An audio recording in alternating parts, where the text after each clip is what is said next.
നമസ്കാരം. നമ്മിൽ പലരും അറിഞ്ഞു കാണും നമ്മുടെ രാജ്യത്ത് പുതിയ ക്രിമിനൽ നിയമം നിലവിൽ വന്നത്.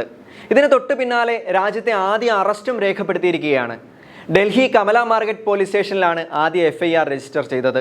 ഇന്ത്യൻ ശിക്ഷാ നിയമത്തിലെ 285 വകുപ്പ് പ്രകാരം ഒരു തെരുവ് കച്ചവടക്കാരനെതിരായാണ് കേസ് രജിസ്റ്റർ ചെയ്തിരിക്കുന്നത്. 164 വർഷം പഴക്കമുള്ള ഇന്ത്യൻ ശിക്ഷാ നിയമം അടക്കമുള്ള 3 നിയമങ്ങൾ ഇതോടെ ചരിത്രമായി. IPCക്ക് പകരമായി ഭാരതീയ ന്യായ സംഹിത, CRPCക്ക് പകരമായി ഭാരതീയ നാഗരിക് സുരക്ഷാ സംഹിത, ഇന്ത്യൻ തെളിവ് നിയമത്തിന് പകരമായി ഭാരതീയ സാക്ഷ്യ അധീനിയവുമാണ് നിലവിൽ വന്നത്. ഇനി മുതൽ പരാതികളിൽ കേസ് രജിസ്റ്റർ ചെയ്യുന്നതും തുടർ നടപടികൾ സ്വീകരിക്കുന്നതുമൊക്കെ പുതിയ നിയമവ്യവസ്ഥ പ്രകാരമായിരിക്കും. ഇതിനു മുൻപുണ്ടായ എല്ലാ കുറ്റകൃത്യങ്ങളിലും നിലവിലെ നിയമപ്രകാരമായിരിക്കും നടപടി. ഇപ്പോൾ രജിസ്റ്റർ ചെയ്തിരിക്കുന്ന കേസുകളിലെ നടപടിക്രമം എല്ലാം പൂർത്തിയാക്കേണ്ടത് നിലവിലുള്ള നിയമപ്രകാരം തന്നെയായിരിക്കും. ഇതിനിടെ പുതിയ ക്രിമിനൽ നിയമം നടപ്പിലാക്കുന്നത് പുനർപരിശോധിക്കണമെന്നാവശ്യപ്പെട്ട് മമതാ ബാനർജി പ്രധാനമന്ത്രി നരേന്ദ്രമോദിക്ക് കത്ത് നൽകി. നിലവിലെ നിയമങ്ങളുടെ തലക്കെട്ടുകൾ കൃത്യമല്ലെന്നും നിയമങ്ങൾക്കുള്ളിൽ പൊരുത്തക്കേടുകളും അവ്യക്തതകളും ഉണ്ടെന്നും ഹർജി വാദിക്കുന്നു.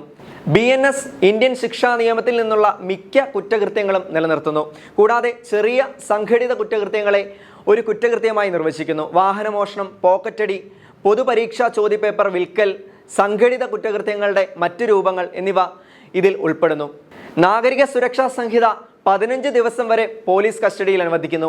60-90 ദിവസത്തെ ജുഡീഷ്യൽ കസ്റ്റഡി കാലയളവിൻ്റെ പ്രാരംഭ 40 അല്ലെങ്കിൽ 60 ദിവസങ്ങളിൽ ഭാഗികമായി അനുവദിക്കാവുന്നതാണ്.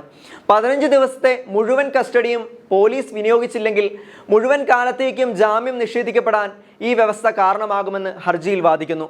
ഭൂരിഭാഗം MPമാരും സസ്പെൻഷനിലായതിനാൽ ശരിയായ പാർലമെന്ററി ചർച്ച നടത്താതെയാണ് ബില്ലുകൾ പാസാക്കിയതെന്നും ഹർജിക്കാർ വാദിക്കുന്നു. ബില്ലുകൾ അഭിഭാഷകരെ പല വിധത്തിൽ സ്വാധീനിക്കുകയും വെല്ലുവിളികൾ ഉയർത്തുകയും ചെയ്യുമെന്നും അതിൽ പറയുന്നു.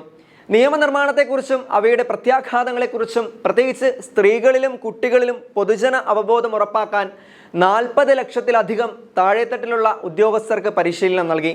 കേന്ദ്ര ആഭ്യന്തര മന്ത്രാലയം നിയമങ്ങൾ നടപ്പിലാക്കാൻ തയ്യാറെടുക്കുകയാണ്.